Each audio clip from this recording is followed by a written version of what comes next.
Hey everybody, I wanted to talk to you today about drawing a realistic object using Illustrator and working from a photograph to do that.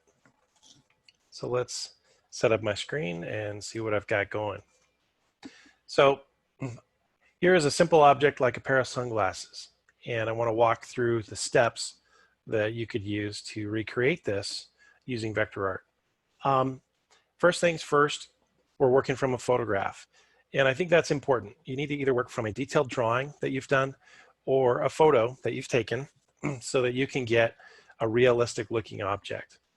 I find personally that it's always hard to start from scratch in Illustrator without anything to work on.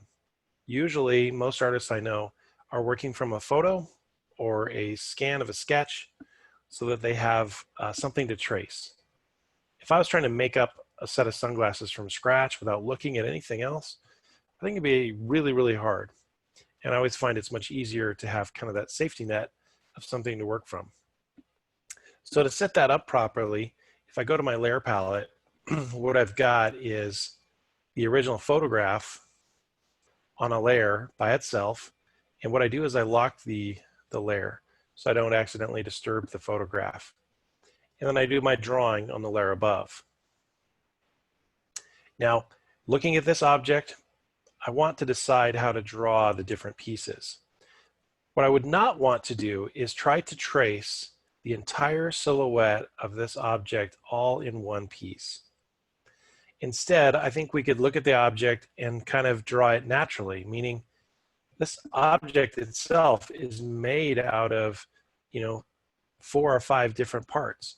There's each of the sides of the sunglasses, the front piece, the lenses, these front little silver decorative pieces.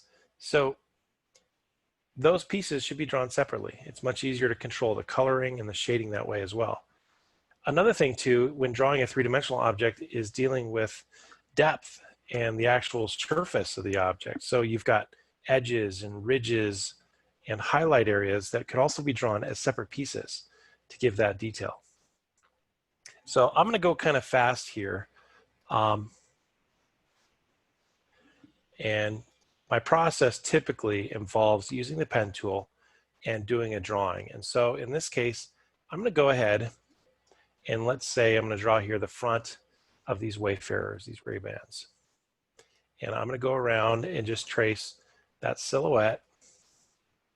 Again, what's nice about working this way is I can go back and correct it if I need to.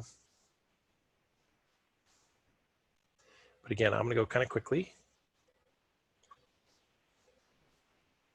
Just try to draw the main edges. So my drawing isn't going to be 100% perfect. I would spend more time finessing it. But for this demonstration, I'm going kind of quick.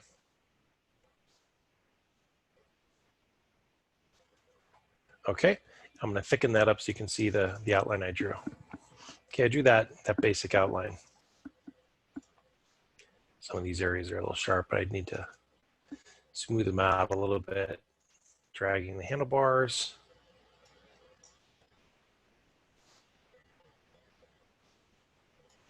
And so on. Okay, now let's say I'm going to work on the inner lens area. Let's say I draw that lens.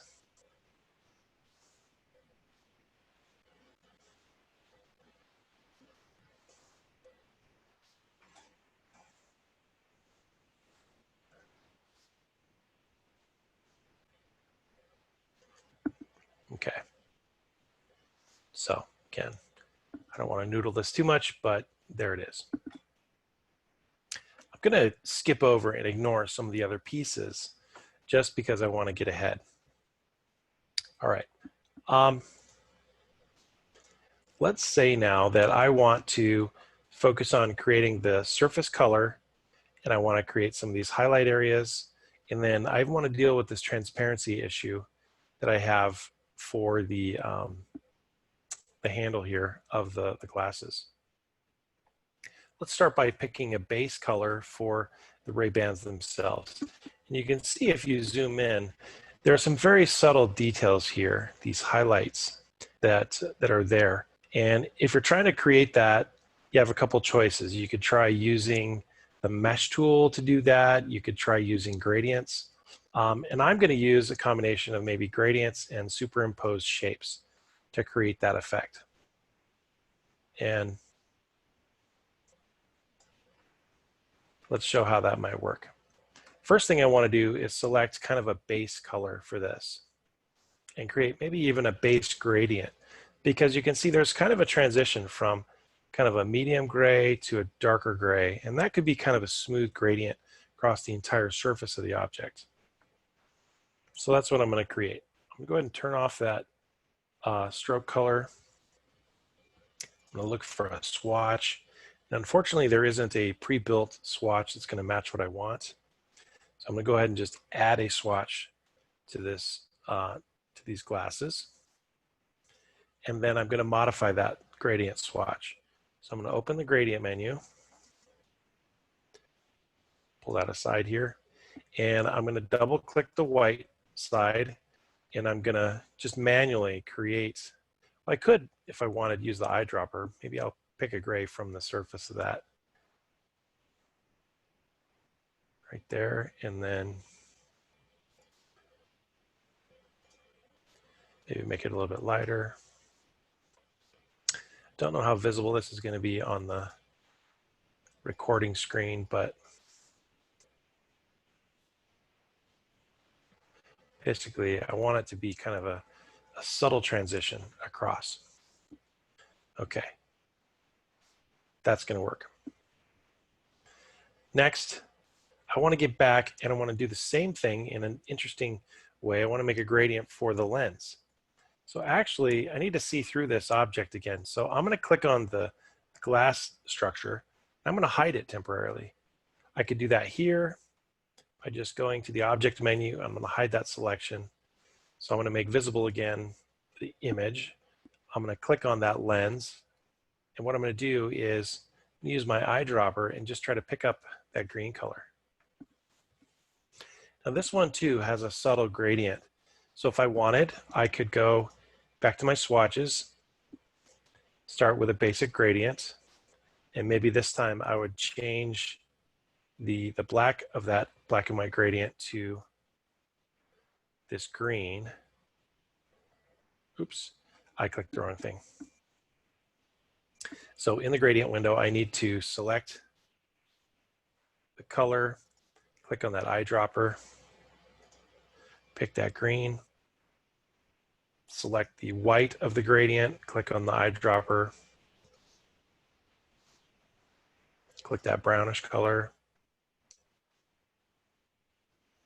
It's very subtle, but I can increase it just a little bit. Okay, good.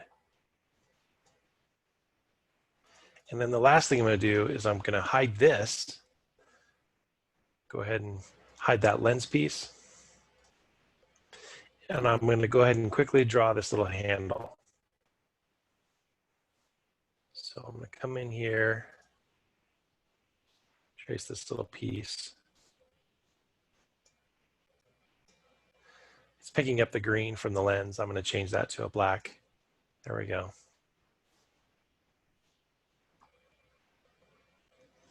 And then I'm going to show everything again.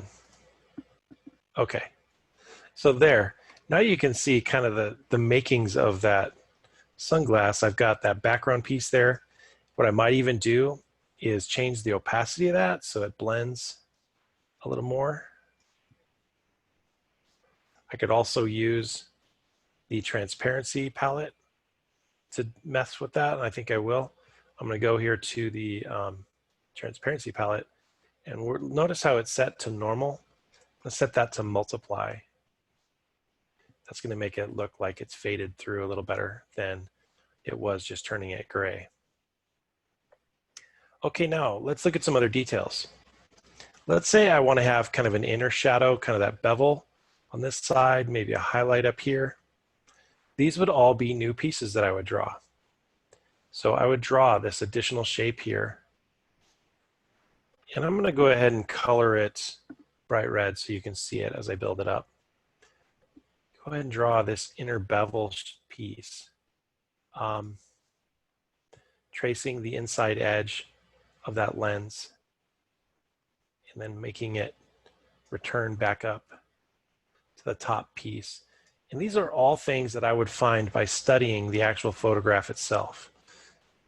Tracing those areas, I could even hide pieces and draw them one by one and reveal them again as I'm going. And so let's say this would be like a dark piece, or I'm sorry, maybe like a brighter piece to show like an inner highlight. Same thing up here. I could draw that ridge as a basic shape. The more you look at the reality of the object,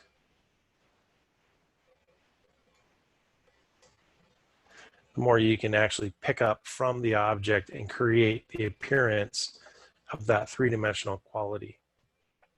And if I even did a gradient, I could do that and create a fade, modify that, make that kind of an opposing crisscrossing gradient. I can mess around with that transparency palette and try out different blending modes to see, you know, what that does and how that changes the appearance of the objects working together. So it's a matter of drawing separate pieces and layering them in a realistic way to create that object. So use a photograph, trace it, look at it, observe the way the light works, try to mimic that with gradients, and then draw additional detail shapes right on top. And the more detail you put in, the more realistic it's going to look in the end. All right, hope that helps. See you next time.